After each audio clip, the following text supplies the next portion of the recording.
98 people have been reported dead from the onslaught of Tropical Storm Paeng, at least half of that number from Maguindanao. Despite the loss of lives and severe damage caused by Paeng, President Bongbong Marcos believes there is no reason to put the entire country under a state of calamity. And the second autopsy findings on the alleged middleman in Percy Lapid's murder indicates possible homicide.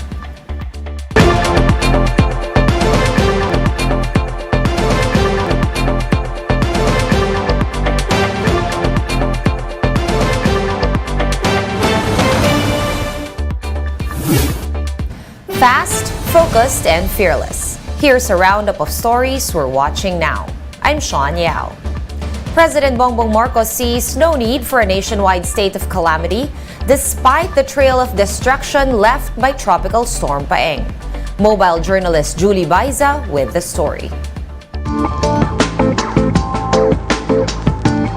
President Bongbong Marcos believes that placing the whole country under the state of calamity is not necessary. The NDRRMC earlier recommended to have the country under a national state of calamity for 1 year. But the President believes it will be much better to focus on affected areas instead.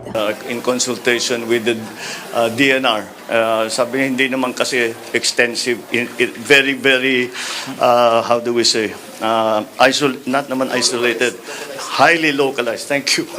Highly localized ang mga damage. We're talking about the East Coast, Quezon, dito sa Cavite, and then Maguindanao. Tinamaan pa rin yung Maguindanao. So far, damage to agriculture is pledged at 435 billion pesos, but this figure could still go up.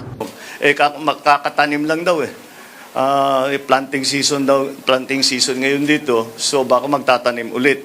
So we have to see kung ano pang pwedeng buhayin, ano yung talagang hindi nakakayanin, and we will have to provide na naman kami ng inputs para sa agri section. President Marcos conducted an aerial inspection of Calabarzon on Monday. A situation briefing was also held with local officials to tackle long-term solutions on flooding. The chief executive also led the distribution of relief goods to evacuees in Noveleta, Cavite. The town had been severely flooded with at least 3 persons reported dead. Mobile journalist Julie Baiza, We Are One News. The second autopsy on one of the alleged middlemen in Percy Lapid's murder indicates possible foul play. Marlene Alcaide with the report. History of asphyxia by plastic bag suffocation. This was the result of the second autopsy on John Villamor, one of the alleged middlemen in Percy Lapid's murder. The re-examination was conducted by forensic expert Dr. Fortun. There's information that he expressed fear for his life shortly before his demise. Suffocation by means of a plastic bag over his head. The autopsy findings showed It also showed no gross morphologic cause of death consistent with the reported asphyxia. With this, Fortun said Villamor could have died of homicide. So I had to consider that. So I was about to write as manner of death, probable homicide. However, again, additional information was that there's an account of someone now explaining how he died. Recall that the Investigation Bureau found no external physical injuries in the initial autopsy. Despite this, Remulla dismissed claims that there is a discrepancy between the two autopsies conducted. There's nothing inconsistent with the findings of Dr. Fortun or the NBI on this matter. I believe, wala naman, no inconsistency, because not being apparent doesn't mean it didn't happen. Meanwhile, the second autopsy revealed that there were traces of methamphetamine in Villamor's urine. Rumors na meron talagang shabu sa loob ng bilibid, I think, is confirmed by the fact that the person who died had shabu or methamphetamine in his system. I think it's a very important finding that was not present in the first report. Remulla said the investigation is now in the final phase, with charges expected to be filed this week. For News 5, Marlene Alcaide, We Are One News. Dr. Raquel Fortun insists that June Villamor did not die of natural causes. Fortun told One Balita Pilipinas that her autopsy report indicates that the alleged middleman was healthy when he died. Fortun explained that Villamor's heart appeared normal. This runs counter to the NBI's initial findings that he suffered from a heart hemorrhage. Wala siyang sakit. You've got a healthy 42-year-old. Medyo muscular nga siya eh.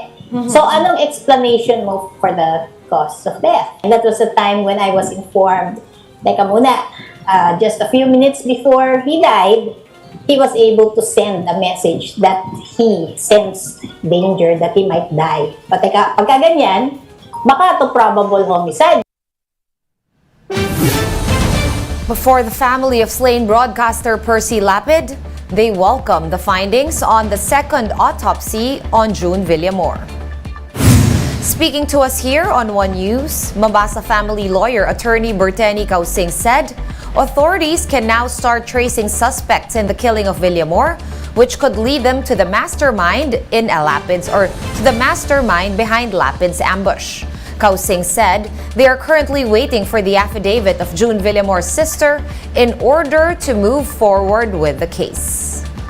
Of course, we are looking at whoever is that person who has control, complete control over the National Bureau of Penitentiary, and then the person who could compel the three warring groups to unite as one in order to kill Percy Lapid and kill the middleman.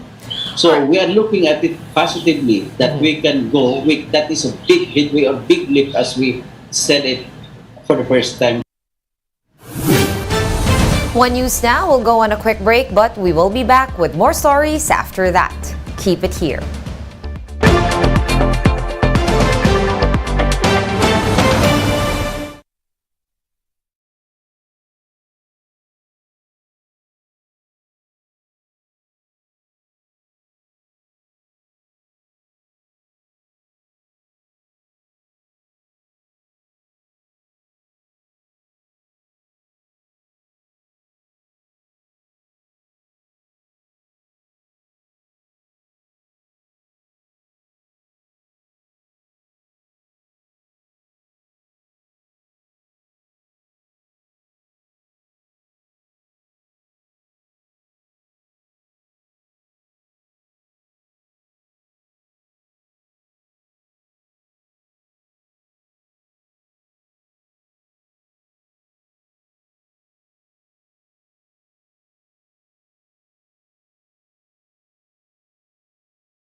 You're still watching One News Now. I'm Sean Yao.